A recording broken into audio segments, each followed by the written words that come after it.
நாம் சீக்கிரமாக ஏதாவது செய்யலைன்னா ஃப்யூச்சரில் நாம் இருக்கிற இடம் கூட தெரியாமல் போயிடும். ஆண்டனி சிகரெட்டை புகைத்தபடி யோசனையுடன் கூறினான். ஆனால் நாம் என்ன செய்கிறது? ஹரிஷ் நம்ம ரூட்டில் வர ஆள் இல்லையே, அவனோட லைனே மொத்தமும் வேறையாக இருக்குது என்று ஆண்டனி கவலையுடன் கூறினான். சந்தனா மற்றும் அக்ஷரா காணாமல் போன விஷயம் தெரிந்தபோது அவர்களை காப்பாற்றி அதன் மூலம் ஹரிஷிடம் நல்ல பெயர் எடுக்க நினைத்தார்கள். ஆனால் ஹரிஷுக்கு அவர்கள் உதவி தேவைப்படவில்லை. அதனால் அந்த திட்டம் பலிக்கவில்லை. அப்போது ஜெசிகாவிற்கு திடீரென்று ஒரு யோசனை தோன்றியது. அந்த ஜீவாவுக்கும் ஹரிஷுக்கும் ஒரு நெருக்கமான ஃப்ரெண்ட்ஷிப் இருக்குல்ல, ஜீவா ஃபேமிலியோட பலம் ரொம்பவே குறைஞ்சிக்கிட்டே வருது. அவங்க திரும்பவும் பழைய நிலைமைக்கு வர நாம் ஹெல்ப் பண்ணால் அது மூலமாக ஹரிஷோட மனசில் இடம் பிடிக்க முடியும்னு நினைக்கிறேன். ஜெசிகா ஆர்வத்துடன் சொல்ல, அது கனவுல கூட நடக்காது. கோபமாக கத்தினான் ஆண்டனி. அவங்களுக்கும் நமக்கும் காலங்காலமாக இருக்கிற பகை மறந்து போச்சவனுக்கு அந்த ஜீவாவோட பிஸ்னஸை மொத்தமாக அழிக்கிறதுக்கு இதுதான் நமக்கு நல்ல சந்தர்ப்பம். எதுக்காகவும் அதை நான் விட்டு கொடுக்க தயாராக இல்லை. ஆண்டனி பிடிவாதமாக சொல்ல ஜெசிகா சலிப்புடன் அவனை பார்த்தாள். சென்னையில் நமக்கு சமமாக 3 பேர் ரொம்ப சக்தி வாய்ந்த ஆளுங்களாக இருக்கும். அதில் ஜீவா ஃபேமிலி இப்போ பவர் குறைஞ்சிக்கிட்டே போகிறதுனால அவங்கள தோக்கடிக்கிறத பற்றி நாம் கவலைப்பட தேவையில்லை.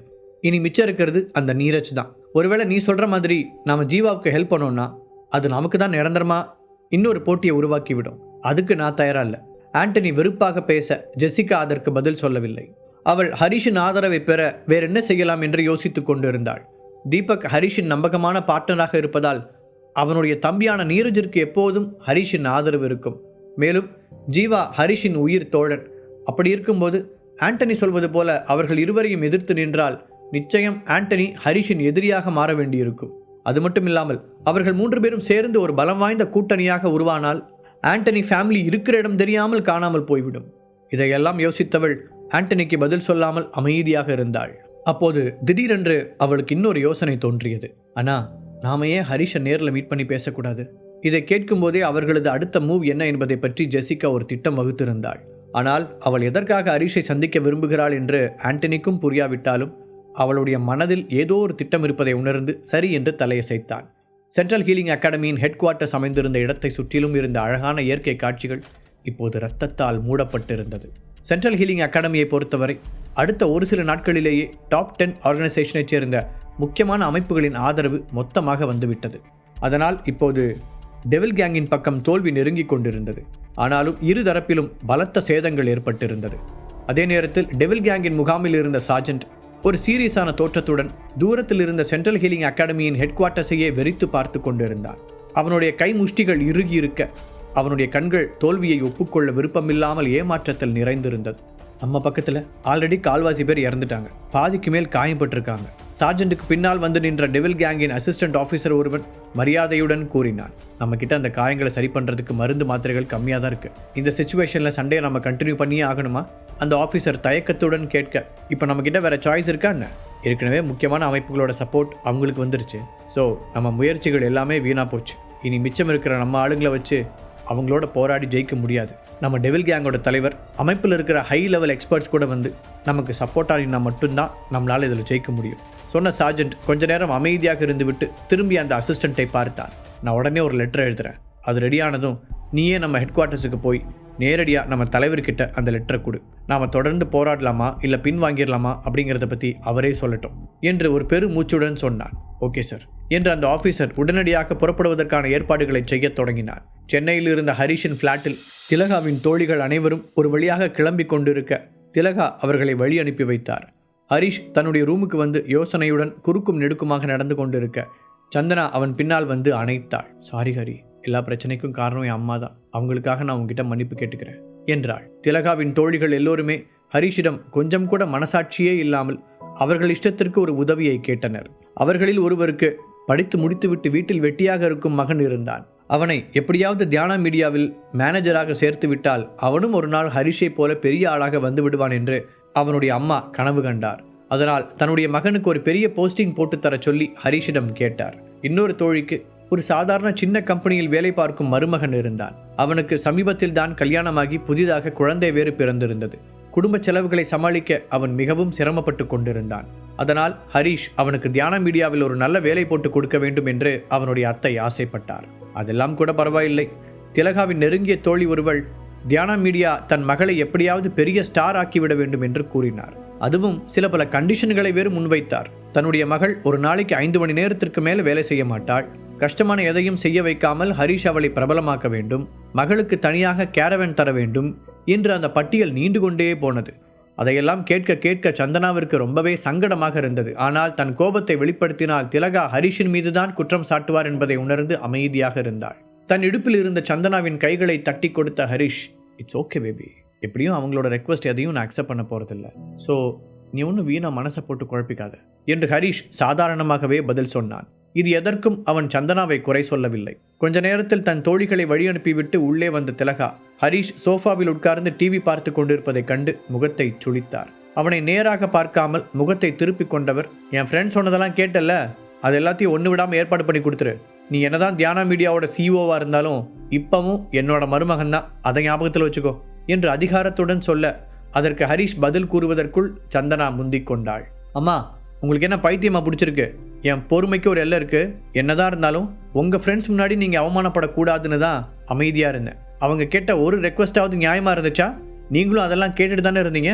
அவங்க பையனுக்கோ மருமகனுக்கோ வேலை வேணும்னா நம்ம கம்பெனியில் இன்டர்வியூ நடக்கும்போது அதை அட்டன் பண்ணி அவங்க டேலண்ட்டை நிரூபித்து உள்ளே வரணும். அதை விட்டுட்டு குறுக்கு வழியில் வர ட்ரை பண்ணக்கூடாது. ஆரம்பத்திலேயே இப்படி அடுத்தவங்க ரெக்வஸ்ட்டில் வரவங்க எப்படி சரியான ஆளுங்களாக இருப்பாங்க? சந்தனா எரிச்சலுடன் கேட்டாள். கேட்டால் என்ன தப்பு? நான் அவங்க ஃப்ரெண்டாக இருக்கிறதுனால தானே கேட்குறாங்க. திலகா சொன்னதையே சொல்லவும், அப்படின்னா அவங்க உங்கள் கம்பெனியில் வேலை கேட்டிருக்கணும், அடுத்தவங்க தலையில் மிளகா அரைக்க பார்க்கக்கூடாது. இதுக்கு மேலே உங்ககிட்ட பேசி புரிய வச்சுட்டு இருக்க முடியாது. உங்கள் உயிருக்கு எந்த ஆபத்து வரக்கூடாதுன்னு தான் இங்கே தங்க வச்சுருக்கோம். நீங்கள் இப்படியே பண்ணிக்கிட்டு இருந்தால் என்னோடய வாழ்க்கை தான் நிம்மதி இல்லாமல் போகும். அதுக்கு மேலே உங்கள் இஷ்டம். நீங்கள்லாம் எத்தனைப்பட்டு திருந்துற ஜென்மமாக எனக்கு தெரியல. என்ன பண்ணுறது, எனக்கு அம்மாவாக போயிட்டீங்களே, அதனால் இது எல்லாத்தையும் சகிச்சிக்க வேண்டியிருக்கு சொன்ன சந்தனா ஹரிஷை அழைத்து கொண்டு உள்ளே போய்விட்டாள். என் பொண்ணு முன்னெல்லாம் இந்த மாதிரி கிடையாது. நான் கிழிச்ச கோட்டை தாண்ட மாட்டா. இப்போ அந்த ஹரிஷ் தான் ஏதோ பண்ணிட்டான், அதான் இப்படி என்கிட்டயே வெறுப்பாக பேசிட்டு போறா என்று அப்போது கூட தன் தவறை உணராமல் ஹரிஷின் மீதுதான் கோபப்பட்டு புலம்பிக் கொண்டிருந்தார் திலகா. சிவகங்கையில் இருந்த அந்த மணிவேலின் வீட்டில் எல்லா இடங்களும் பரபரப்பாக இருக்க அப்போதுதான் போலீஸ் வந்து இறங்கியிருந்தது. வீட்டின் வாசலில் நின்ற மணிவேலும் பாலாவும் தங்கள் முன் கிடந்த மூர்த்தியின் உடலையே பார்த்து கொண்டிருந்தனர். அவனது உடல் ஸ்ட்ரக்சரில் படுக்க வைக்கப்பட்டு வெள்ளை துணி போர்த்தப்பட்டிருந்தது. அதையே பார்த்து கொண்டிருந்த இருவருமே ஒரு குழப்பமான மனநிலையில் இருந்தனர். இவன் எப்படி இறந்தான்? யார் முதல்ல பார்த்தா? மணிவேல் தன்னுடைய ஆட்களை பார்த்து கேட்க, மூர்த்திக்கு சாப்பாடு கொடுக்கறதுக்காக நம்ம ஆள் ஒருத்தர் உள்ளே போனப்போ தான் அவர் கட்டிலேயே இறந்து கிடக்கிறது தெரிஞ்சது. எப்படி இறந்தாருன்னு அப்போ புரியல. இப்போ போலீஸ் வந்து பார்த்ததுக்கப்புறம் தான் அவர் விஷம் குடிச்சு இறந்திருக்கலான்னு சொல்கிறாங்க. மணிவேலின் வீட்டில் வேலை செய்யும் பாடிகார்டு ஒருவன் மரியாதையுடன் பதில் சொன்னான். அதை கேட்டதும் மணிவேலின் முகம் கோபத்தில் இறுகியது. யாரோ என் வீட்டுக்குள்ள நுழைஞ்சு மூர்த்தி அடைச்சி வச்ச ரூமுக்குள்ளே போய் அவனுக்கு விஷம் கொடுத்துட்டாங்கன்னு சொல்கிறியா என சத்தமாக கேட்ட மணிவேல், அப்படின்னா இந்த வீட்டில் இருக்கிற செக்யூரிட்டி கார்ட்ஸ் எல்லாம் வேஸ்ட்டுன்னு தானே அர்த்தம்? இவ்வளோ பாடி கார்ட்ஸ் இருந்து என்ன யூஸ்? உங்களால் ஒரே ஒருத்தனை பத்திரமாக பார்த்துக்க முடியல. உங்களுக்கு மொத்தமே இந்த ஒரு வேலை தான் இருந்துச்சு, அதையும் சரியாக செய்யலை என்று நிறுத்தாமல் திட்டிக்கொண்டே போனார். மணி, அமைதியாரு, இவ்வளோ கோவப்படாத. ஆனந்த் அவருடைய தோளில் தட்டி அமைதிப்படுத்தினார். வந்ததிலிருந்தே மணிவேல் தன்னுடைய ஆட்கள் மீது கோபத்தில் கொந்தளிக்க பாலாதான் தன்னால் முடிந்தவரை அதை ஒரு கண்ட்ரோலுக்கு கொண்டு வந்து கொண்டிருந்தார். சரி, அதெல்லாம் விடு. அவனுக்கு விஷம் கொடுத்தவங்க யாராக இருப்பாங்கன்னு உனக்கு ஏதாவது ஐடியா இருக்கா? லாஸ்ட் 2 டேஸில் யாராவது இந்த வீட்டுக்கு புதுசாக வந்துட்டு போயிருக்காங்களா? அந்த பாடிகார்டை பார்த்து கேட்டார் பாலா. இந்த பிரச்சனையை மணிவேலை விட பாலா நிதானமாக கையாண்டார். பாலா சார், நாங்கள் நைட்டும் பகலும் இந்த இடம் மொத்தத்தையும் கண்ணும் கருத்தமாக பாதுகாத்துட்டு தான் வரோம். வீட்டில் வேலை செய்கிறவங்க தவிர மணிவேல் சாரோட பொண்ணு கிருபா மட்டும்தான் நேற்று அந்த ரூமுக்குள்ளே போனாங்க. அவங்க மூர்த்திக்கு ஏதோ கொடுக்கறதுக்காக வந்ததா எங்ககிட்ட சொன்னாங்க. அவங்க முதலாளியோட பொண்ணுங்கிறதுனால எங்களால் தடுக்க முடியல. அந்த பாடிகார்டு எதையும் மறைக்காமல் உண்மையை சொன்னான். என்ன சொன்ன? கிருபா அவனை பார்க்க வந்தாளா? அவள் எதுக்காக அவனை பார்க்கணும்? மணிவேல் திடீரென எதையோ உணர்ந்தது போல முகத்தை சுளித்தார்.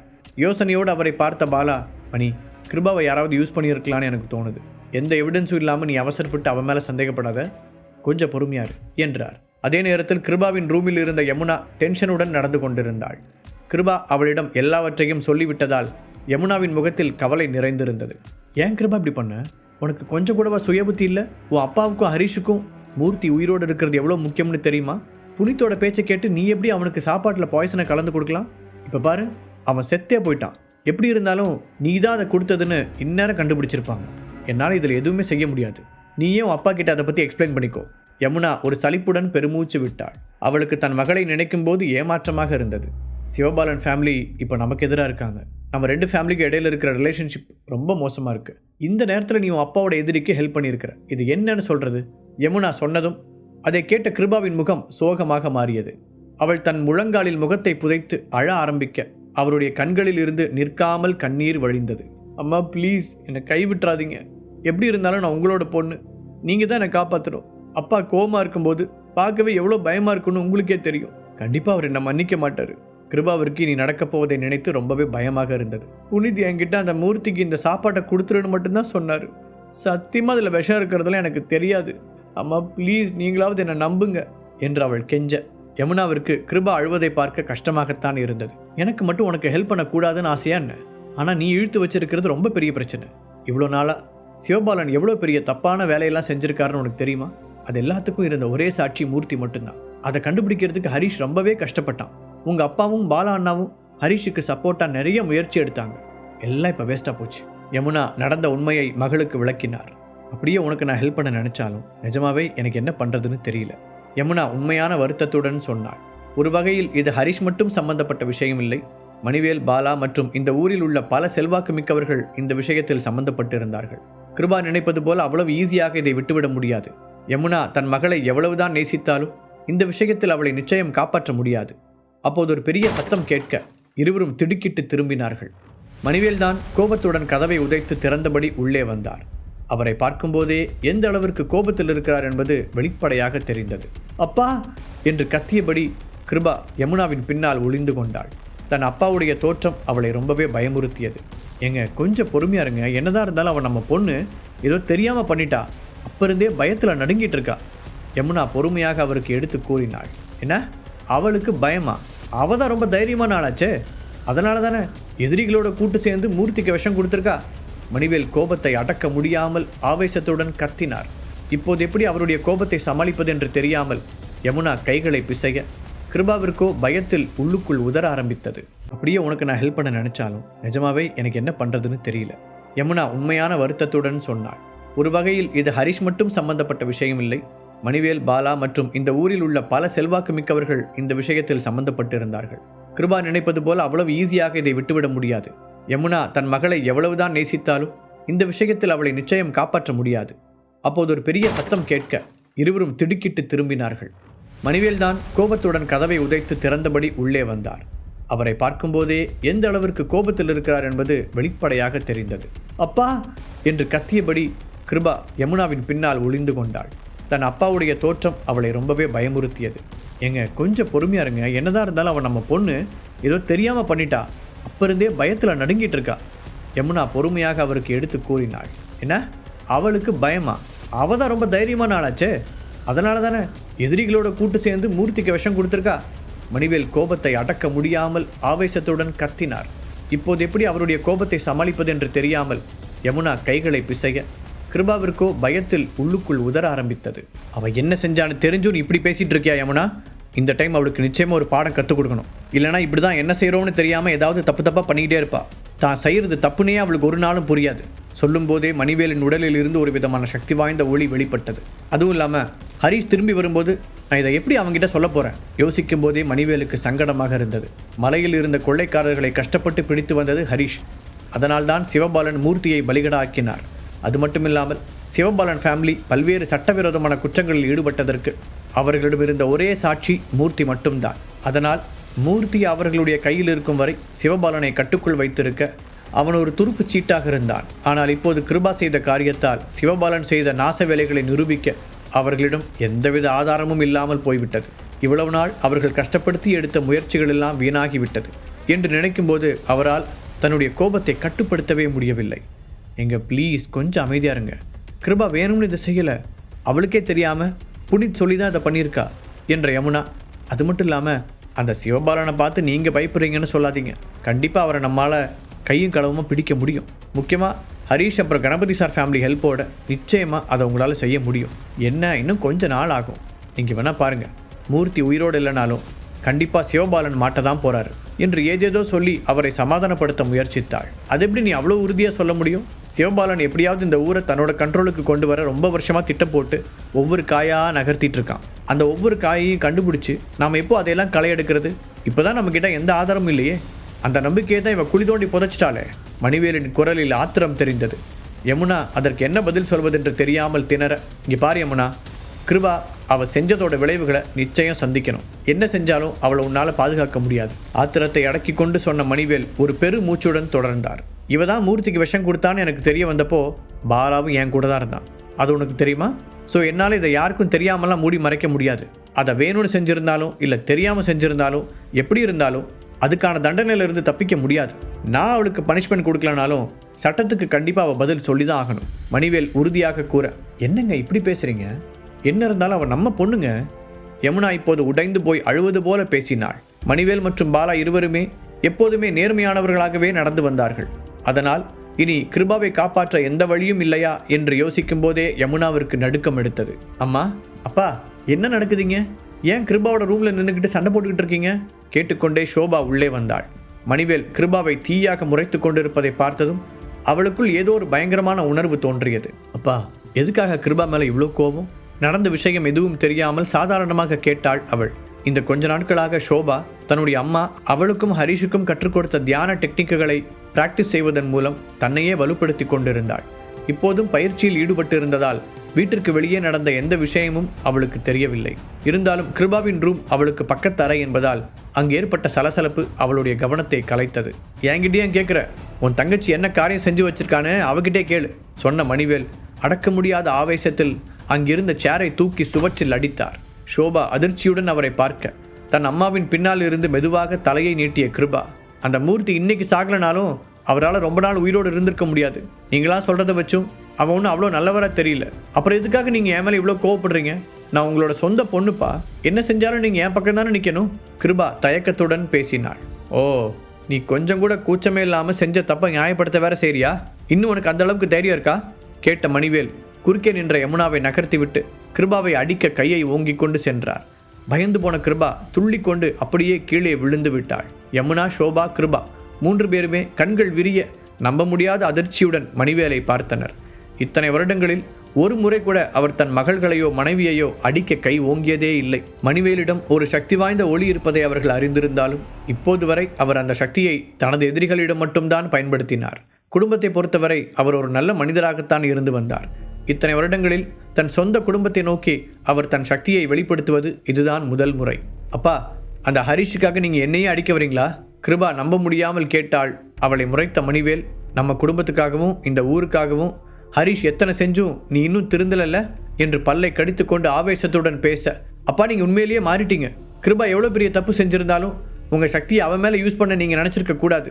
அதிர்ச்சியில் இருந்து மீண்ட ஷோபா தன் அப்பாவின் முகத்திற்கு நேராக கூறினாள். அதை கேட்ட மணிவேல் ஒரு திகைப்புடன் மூத்த மகளை பார்த்தார். அதே நேரத்தில் சிவபாலனின் வீட்டில் சிவபாலனும் இன்னொரு மனிதனும் எதிரெதிரே அமர்ந்திருந்தனர். சிவபாலன் ஒரு கப்பில் காஃபியை ஊற்றி அவனுக்கு கொடுத்தார். இங்கே ஏன் இவ்வளோ பணிவாக நடந்துக்கிறீங்க? ப்ளீஸ் நார்மலாக இருங்க, அந்த மனிதன் ஒரு சிரிப்புடன் சொன்னான். ஆனால் அவனுடைய குரலில் எந்த உணர்ச்சியும் இல்லை. பொதுவாக ஒருவர் இப்படி உணர்ச்சியின்றி பேசுவது எதிரில் இருப்பவர்களுக்கு தர்ம சங்கடத்தை கொடுக்கும். ஆனால் சிவபாலன் அதை பற்றியெல்லாம் கொஞ்சம் கூட கவலைப்படவில்லை. அவர் நிதானமாக தன் காஃபியை குடித்தார். ஷாம், நீங்கள் இன்னும் நியூஸ் கேள்விப்பட்டிருக்க மாட்டீங்கன்னு நினைக்கிறேன். பீமா கேங் என்கிட்ட கொடுத்த விஷத்தால் மூர்த்தி இறந்துட்டுதா இப்போதான் நான் கன்ஃபார்ம் பண்ணேன். மணிவேலோட சொந்த பொண்ணுங்களில் ஒருத்தியே இந்த விஷயத்தில் நமக்கு ஹெல்ப் பண்ணியிருக்கா. மூர்த்தி செத்துட்டதால மணிவேல் அப்புறம் பாலாவால் இனி நம்மளோட எந்த பிளான்லையும் தலையிட முடியாது. இனி நம்ம பழையபடி நம்ம வேலையை தொடங்கலாம், சிவபாலன் உற்சாகமாக கூறினார். ரொம்ப நாட்களுக்கு பிறகு அவர் நல்ல மனநிலையில் இருந்தார். அவசரப்படாதீங்க சிவபாலன், என்னதான் மூர்த்தி இறந்துட்டாலும் உங்கள் ஃபேமிலியில் இருக்கிற சிக்கல் இன்னும் முழுசாக முடிவுக்கு வரல. ரேடியன்ஸோட மெம்பர்ஸ் இன்னும் இந்த ஊரில் தான் இருக்காங்க. ஹரிஷ் கூட டெம்பரவரியாக தான் ஊரை விட்டு போயிருக்கான். அவன் இருக்கிற வரைக்கும் நிச்சயம் நம்ம போட்டு வச்ச திட்டங்களை நடக்க விட மாட்டான். அந்த ஷியாம் கடுமையான குரலில் அவரை எச்சரித்தான். அவன்தான் இவ்வளவு நாள் மணிவேல் ரகசியமாக சந்தித்து வந்த பீமா கேங்கின் தலைவன். சிவபாலனின் பல அண்டர் கிரவுண்ட் பிஸ்னஸ்களில் அவனுக்கும் தொடர்பு இருந்தது. அவன் சொன்னதை கேட்டதும் சிவபாலனின் முகத்தில் இருந்த சிரிப்பு மறைந்தது. நானும் அதை பற்றி யோசித்தேன். ஹரிஷ் எப்படியாவது இந்த ஊருக்கு திரும்பி வராமல் உங்களால் செய்ய முடியுமா? அதுக்கு ஏதாவது வழி இருக்கா? வெறுப்பு பொங்க கேட்டார் சிவபாலன். இப்போதைக்கு இந்த உலகத்திலேயே அவர் அதிகமாக வெறுக்கும் நபராக ஹரிஷ் இருந்தார். ஏனென்றால் அவனால் தான் சிவபாலன் பல வருடங்களாக கஷ்டப்பட்டு ஒவ்வொரு செங்கலாக சேர்த்து கட்டி வைத்த கோட்டை தவிடுபொடியானது. இப்போது அவருடைய அதிகாரமும் அந்தஸ்தும் மணிவேல் மற்றும் பாலாவின் குடும்பங்களால் இன்னும் தீவிரமாக கட்டுப்படுத்தப்பட அதன் விளைவாக அந்த ஊரில் சிவபாலனின் செல்வாக்கு ஒவ்வொரு நாளும் சுருங்கி கொண்டே வந்தது. ஒரு வழி இருக்கு, ஆனால் அதுக்கு ரொம்ப செலவாகும். கொடூரமான சிரிப்புடன் சொன்னான் ஷியாம். அவனுடைய கண்களில் கொலை வெறி மின்னியது. பணம் ஒரு பிரச்சனையே இல்லை. முன்னாடி கொடுக்கறதா சொன்ன அமௌண்ட்டை விட 10 மடங்கு கூட அதிகமாக தர தயாராக இருக்கேன். அதுக்கு பதிலாக நான் ஒன்று தான் கேட்டுக்கிறேன் என்ற சிவபாலன் ஷியாமின் கண்களை உற்று பார்த்தார். என்ன செஞ்சாவது அந்த ஹரிஷை இங்கே திரும்பி வராமல் நீங்கள் தடுக்கணும். இதை சொல்லும்போதே அவரிடம் ஒரு குள்ளநரியின் தந்திரம் தெரிந்தது. சிவபாலன் நிச்சயம் ஒரு முட்டாள் இல்லை. அதனால் இயற்கையாகவே ரேடியன்ஸில் ஹரிஷுக்கு இருக்கும் முக்கியத்துவத்தை அவரால் பார்க்க முடிந்தது. அவர்கள் இந்த ஊருக்கு வந்ததிலிருந்து இந்த நிமிடம் வரை ரேடியன்ஸ் ஹரிஷை தவிர வேறு எந்த ஒரு தளபதியையும் அனுப்பவில்லை. அதனால் ஹரிஷ் மட்டும் அந்த ஊரில் இல்லை என்றால் ரேடியன்ஸின் மெம்பர்கள் தங்களை வழிநடத்த ஆளில்லாமல் துடுப்பில்லாத படகு போல ஆகிவிடுவார்கள். அப்படி இருக்கும்போது அவர்களால் சிவபாலனை பெரிதாக எதுவும் செய்துவிட முடியாது. மேலும் இப்போது ஹரிஷ் இல்லாத இந்த சமயத்தை பயன்படுத்தி மணிவேல் மற்றும் கணபதியின் குடும்பங்களை சமாளிக்க அவர் தனது முழு பலத்தையும் செலுத்த வேண்டும். அவர் மனதில் ஒவ்வொரு திட்டமாக உருவானது. நான் கேட்குறத நீங்கள் கொடுத்தா உங்களோட கோரிக்கை எதுவாக இருந்தாலும் நான் நிறைவேற்றி தருவேன். நான் உடனே சென்னைக்கு ஆளுங்களை அனுப்ப ஏற்பாடு பண்ணுறேன். அவ்வளவு நேரம் இருந்த இறுக்கம் மாறி ஷியாம் உற்சாகமாக கூறினார். அதே நேரத்தில் இன்னொரு பக்கம் சார்ஜென்ட் அனுப்பிய லெட்டரை பார்த்து டெவில் கேங்கின் தலைவர் முகத்தை சுளித்தார். டாப் 10 ஆர்கனைசேஷனில் இருக்கிற எல்லா அமைப்புகளுமே ஒருத்தருக்கு சப்போர்ட் பண்ணுறாங்கன்னு நல்லா தெரியுது. நமக்கு எதிராக அவங்க எல்லாரும் ஒன்று சேருவாங்க அப்படிங்கிற விஷயத்தில் நாம் கொஞ்சம் கோட்டை விட்டுட்டோம். இன்னுமே கவனமாக இருந்திருக்கணும். லெட்டரை கீழே வைத்த டெவில் கேங்கின் தலைவர் யோசனையுடன் தன் பின்னங்கழுத்தை தடவினார். நம்ம ஆளுங்க ஏற்கனவே ரொம்ப பெரிய இழப்பை சந்திச்சிருக்காங்க. இப்போ அவங்க தொடர்ந்து சண்டை போடணுமா இல்லை பின் வாங்கணுமா அப்படின்னு உங்ககிட்ட கேட்க சொல்லி சார்ஜென்ட் என்னை அனுப்பி வச்சாரு. அந்த அசிஸ்டன்ட் ஆஃபீஸர் மரியாதையுடன் மண்டியிட்டு தலைவரிடம் கூறினார். இதில் முடிவெடுக்க என்ன இருக்குது? நாம் இப்போ கொஞ்சம் சவாலான நேரத்தில் இருக்கோம், அவ்வளோதான். பின்வாங்கிறத பற்றிலாம் யோசிக்கிறதுக்கு இன்னும் ரொம்ப நேரம் இருக்குது சொன்ன டெவில் கேங்கின் தலைவர் அங்கிருந்த இன்னொருவனை அழைத்து அப்புறம் உடனடியாக நம்ம அமைப்போட முக்கியமான அதிகாரிகள் அப்புறம் துணைத் தலைவர்கள் எல்லாரையும் வர சொல்லி ஒரு கூட்டத்துக்கு ஏற்பாடு பண்ணு என்று உத்தரவிட்டார். பின்பு லெட்டர் கொண்டு வந்த அசிஸ்டன்ட் ஆஃபீஸரை திரும்பி பார்த்தவர், நான் உடனே தேவையான ஆளுங்களோட இன்னொரு பெரிய படையை சார்ஜென்ட்டுக்கு துணையை அனுப்பி வைக்கிறேன். நீ அவங்கள கூட்டிகிட்டு போகும்போது நம்ம ஆளுங்களுக்கு தேவையான மருந்துகளையும் உங்களோட எடுத்துகிட்டு போங்க. நிமிடத்தில் முடிவெடுத்த தலைவர் ஒவ்வொன்றாக கூற அந்த ஆஃபீஸர் உத்தரவு தலைவரே என்று கூறியபடி அங்கிருந்து எழுந்து வெளியே சென்றார். அடுத்த கொஞ்ச நேரத்தில் அந்த அமைப்பின் முக்கியமான துணைத் தலைவர்கள் மற்றும் அதிகாரிகள் எல்லோரும் ஒரே நேரத்தில் வந்தனர். அவர்கள் எல்லோரும் தலைவரை மரியாதையுடன் வணங்கிய பிறகு எங்களை எதுக்காக திடீர்னு கூப்பிட்டீங்கன்னு தெரிஞ்சுக்கலாமா என்று கேட்டனர். சென்ட்ரல் ஹீலிங் அகாடமிக்கு எதிராக நம்ம போட்டுட்டு இருக்கிற சண்டையில் நம்ம சார்ஜென்ட்டுக்கு சப்போர்ட் பண்ண இன்னும் ஸ்ட்ராங்கான ஆளுங்க தேவைப்படுறாங்க. உங்களில் யார் அவருக்கு ஹெல்ப் பண்ண முடியும்னு நீங்கள் நினைக்கிறீங்க? டெவில் கேங்கின் தலைவர் அவர்களிடம் நேரடியாக கேட்டார். இதை கேட்டதும் எதிரில் இருந்த அதிகாரிகள் மற்றும் துணைத் தலைவர்களின் முகங்கள் சுருங்கியது. டெவில் கேங்கை பொறுத்தவரை இப்போது இருக்கும் சார்ஜென்ட் மிகவும் சக்தி வாய்ந்த மனிதர்களில் ஒருவர். பெரிய பெரிய சண்டைகளை வழிநடத்தும் தலைவராக பல ஆண்டுகளாக வெற்றிகரமாக செயல்பட்டு வருகிறார். அவருக்கே இப்போது சப்போர்ட் தேவைப்படுகிறது என்றால் அந்த சண்டை எவ்வளவு கடுமையாக நடக்கிறது என்பதை அவர்கள் புரிந்து கொண்டார்கள். இந்த சூழ்நிலையில் தங்களில் யாரால் அவருக்கு உதவ முடியும் என்ற திகைப்புடன் அவர்கள் அனைவரும் ஒருவரை ஒருவர் பார்த்து கொண்டனர். அப்போது திடீரென ஒருவர் கையை உயர்த்தினார். எனக்கு தெரிஞ்சு நம்ம சார்ஜென்ட்டுக்கு ஹெல்ப் பண்ணக்கூடிய ஒருத்தர் இருக்காருன்னா அது நிச்சயம் ஹரிஷ் ராஜேஸ்வரன் தான். அவர் நம்ம டெவில் கேங்கோட மெசஞ்சர்ஸில் ஒருத்தர். அவரோட பவர் என்னன்னு நம்ம எல்லாருக்குமே நல்லா தெரியும். ஸோ எனக்கு தெரிஞ்சு இதில் நமக்கு உதவக்கூடிய ஒரே ஆள் அவர் தான் என்று அந்த அதிகாரி கூற, அதை கேட்ட இன்னொருவர், அவர் சொன்ன ஐடியாவை நானும் அக்செப்ட் பண்ணிக்கிறேன். ஹரிஷ் என்னதான் சின்ன வயசாக இருந்தாலும் நம்ம தலைவி அவங்கள ரொம்ப மதிக்கிறாங்க. இது மாதிரியான ஒரு பெரிய சண்டை அவரோட முழுமையான திறமையை வெளிப்படுத்த சரியான இடமா இருக்கும் என்று ஆதரவு தெரிவித்தார்.